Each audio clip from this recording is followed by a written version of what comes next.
just bear with us 1 second in. We'll operate the same policy today as usual. If you'd like a question, please raise your hand. We'll get round to as many of you as we can.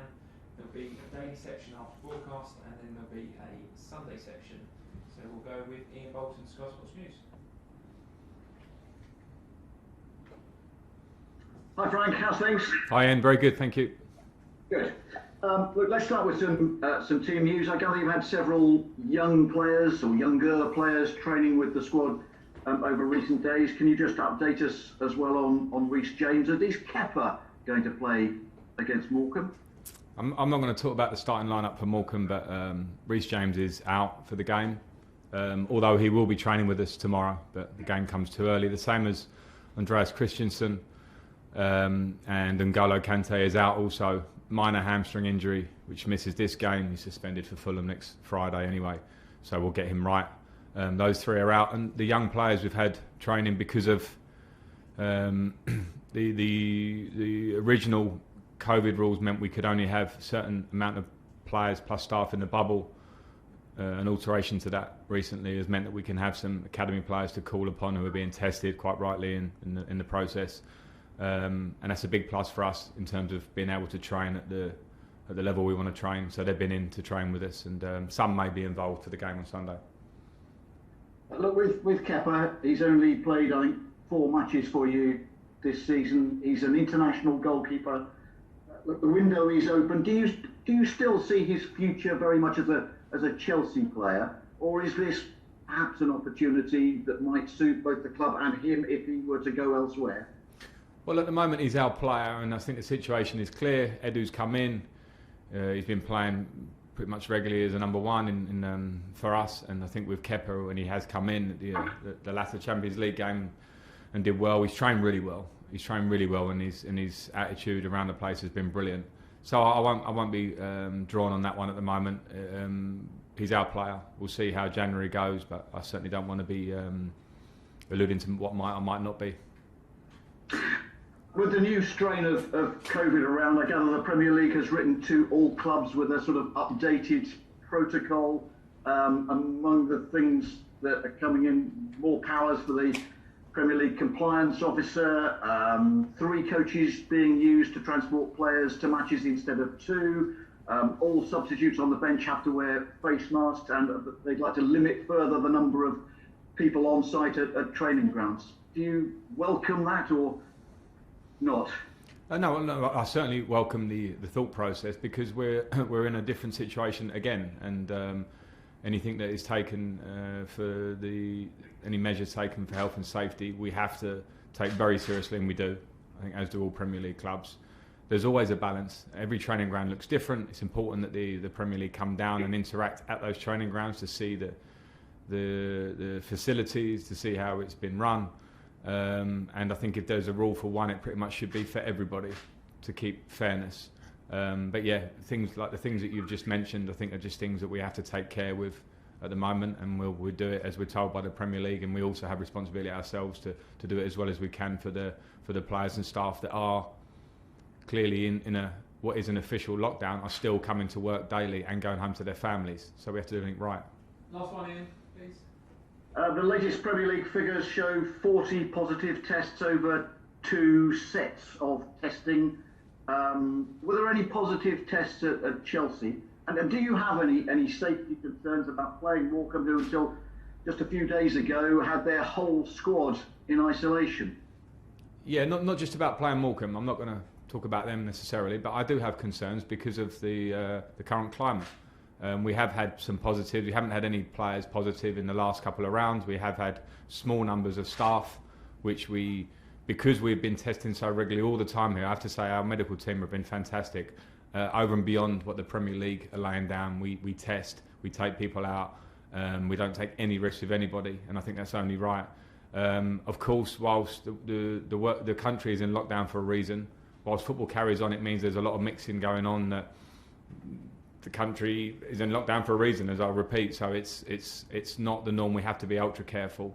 So I'm not completely comfortable, but we have to toe the line, we have to try and keep playing, but safety must come first, and I think this is a real there are lots of moving parts and things that are changing day by day, week by week, and I think that's just how we have to look at it. Moose. Hi Frank, how are you? Hi, good, thanks, Moose, good. Can I ask you what you made of Sean Dyche's comments yesterday about the vaccine, and maybe to keep football going and to save some money because of testing, that footballers maybe should be bumped up the list in terms of when they get the vaccine? Well, firstly, I think I want to give Sean some credit here, because I think that the way you've said that comment, I saw his comments, could come across very badly. And as I listened to Sean and thought he was pretty clear about it, I think he said it with all the right reasoning. From the point of view, I've just been talking about lockdown happening in the country, but lockdown's not happening in football. So some people say, well, why or why not, and all these things. Now, if players and staff, we have 85 people in our bubble when you include the young academy players, and as I say, some staff who are of different ages, different healths, different families, different situations. So I understand that we are in very difficult times. In terms of the vaccine, I think my personal opinion, where we are so early in this process, and I do listen and I do read and I do watch the news, I think it's so important that we absolutely prioritise, as the government are doing, people that are in vulnerable situations to get the vaccine first. I think that has to come first and foremost. Morally, I think it has to. Practically, I think it has to. And there may be a time down the line where we look at sports, but I don't think it's that time right now, personally. But I absolutely understand, and I think it's important that people are not scared to stand up and say something which they think. And I think, well, Sean's not that type of person, but I think it's a valuable debate. My opinion is it shouldn't happen now. Can I talk some football with you as well? Yes, please, yeah. Okay, first question. I was at Chelsea 2, Bradford 4 in the F.A Cup, which I think is probably one of the biggest shocks I've ever seen personally. And I remember, although you didn't play, you were part of the Chelsea team that lost 1-0 at Barnsley in 2008. So Sunday's not a foregone conclusion, is it, Frank? No, it certainly isn't. And if you remember how that season ended against Bradford for Chelsea when they lost that game, all Chelsea fans do. So no matter form, no matter team, no matter status, the FA Cup has a magic that's been there forever, which means that underdogs will turn up, will try and win, will make things difficult for you. And considering our current form, of course, we have to be even more on guard and worry about ourselves and get ourselves playing well. Because if we play well and we do our job right, then we will win the game, I believe. But we have to respect Morecambe and respect the FA Cup. And one last one from me. I mean, you maybe are under a little bit of pressure because of the results recently. You can decide whether you are or not, rather than me. But in terms of some of your players, like Timo Werner needs a goal. So is your consideration, if I play him against Morecambe, really someone of that calibre should score so he'll get his confidence back? Or is your consideration he maybe needs a rest to get his confidence back, to take him out of the firing line? How many big decisions have you got to make? Well, to be honest, Moose, with a squad of 20 plus, a big squad of players, I have those decisions every week in different ways. So without isolating, you mentioned Timo as an example, but without isolating one player, I'm always thinking of form and fitness and what it means for the group and what it means for the individual, and that's part of my job. So I understand the point. I will take a view with Morecambe. Firstly, can we win the game? First and foremost. Secondly, are there players that need a rest? Are there players that need minutes? Are there players that need confidence? Because confidence has been hit with a difficult patch you've had recently. So I'll kind of try and balance that out through the team, but I'll pick a team to try and win the game. John Southall, 5-1. Thank you. Hi Frank. Hi Frank. How you doing? Hi John. Hi. Just talking about the confidence of the players, have you noticed a difference at all in them around the training ground? Has their confidence been hit, do you think, by what's happened over the last month or so? I think it's normal that in a difficult time, football relies so much on confidence individually and collectively. And the easy times are when confidence is flowing, 16 games unbeaten, coming out of Leeds, everyone is fine, everyone is happy, people move the ball well, pressure doesn't affect them on the pitch, they receive it and move it well. And it doesn't take long sometimes for that to change. That's top level football. So I'm not surprised to see some moments like that in game, in training. And of course, then players become, they need a lift. That's my job, that's the staff's job, that's their job, because there's only way out of a dip in confidence, and that's to work hard. I don't know any other way out of a lack of confidence than to sprint your way out of it and fight your way out of it, because those are the rules of football. So you shouldn't be in this game unless you understand those moments come, and the players know that. I've been very clear with them on that, and that's where our challenge is. And just 2 points on that. Does it make your job harder? Because obviously when you're winning, it's presumably easier to keep everybody happy, but when you're not, maybe not so easy. And how does it affect you? Are you a kind of person who can just put the pressure to one side and kind of ignore it, or does it get to you as well? I think on the first point, when you have a squad as big as we do, it means I probably have more non-starters than I have starters every game in our squad, and it's only human nature that players find that tough. I found it tough when I didn't play. When you have so many, it means that you're asking probably for something a bit impossible if you ask for them to have a happy face and give everything every day and work through the week and not turn up for the business end. I think anyone in any job would say the same. You wouldn't turn up if you did your research all week and then someone took this interview away from you or a piece, or you didn't go to the game. I think that's really normal. So that's always a challenge, and I think in difficult times those challenges are always heightened for me and for the players. So that's something that we need to, if there is a little bit of edge around those times, good. Let there be edge. Let people show that they deserve to be in the team, train the right way, act the right way, and get in the team and stay in the team. So that's part and parcel of having a squad. In terms of myself, I have to say I came into this job to expecting pressure, and I have to say that my personality means that I'm weirdly quite strange. Probably you probably have to be to do this job at times, but when things are going well, I put more pressure on myself because I don't like things going well, because I worry what's around the corner. I worried about complacency. With the unbeaten run, I was constantly under pressure myself about people telling me how great we were. Now I find this more challenging in a good way in terms of my job, because I can find out more about myself.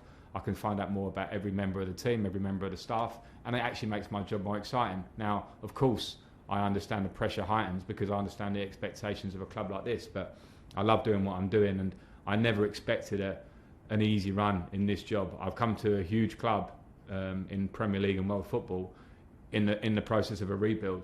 That was never going to be an easy run, so I have to expect these situations. Okay, last two in this section, Nick Purewall and then Desire to finish. Nick. Frank, you say about that, that you find it more exciting. If you can sort of project that energy to your players, that will help as well, won't it, to sort of carry through a difficult time.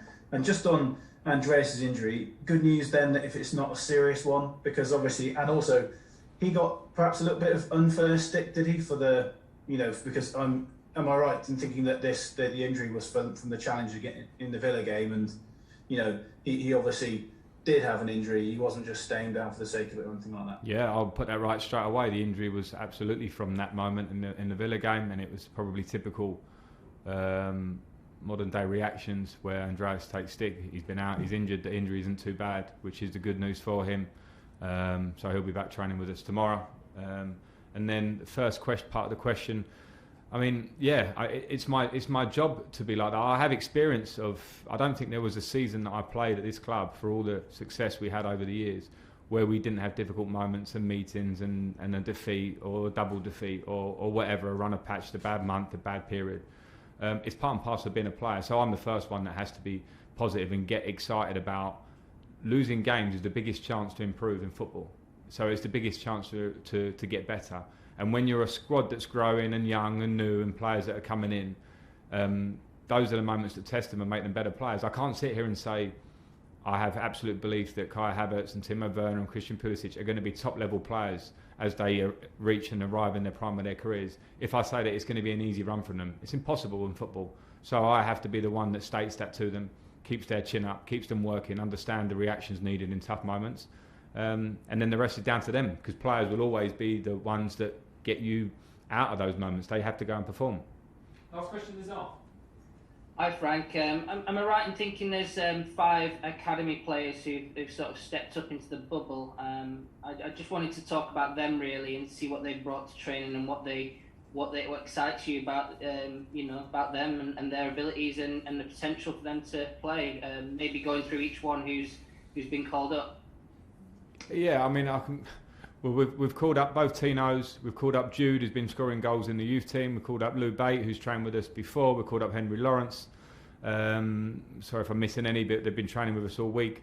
It's great experience for them. It's something that I wanted to do and was able to do last year at the club pre-restart. it helps training, because for me it's really important to have competitive training, and having young numbers allows you to be really competitive without killing the players physically in between games. We've had a long week and they've been able to really help there, and they've also shown their qualities and come in, and it's always great to gauge young players, not only how quickly they take to the football side of training, but how quickly their personalities take to the uplift in pressure and level in training. It's something that I've always believed passionately about for the club, and I've seen a lot out of all of those players that have come to train with us, that they're real potential for us. There's lots of steps for them in all their different ways, but I've been really pleased to be able to do it, because it's good for the older players, because they see the younger players can speak to them and help them. It's good for the younger players to see what they can aspire to. Okay, that's the end of the broadcast section, so virtual cameras are off. We're going to move on to daily newspapers. If you've got a question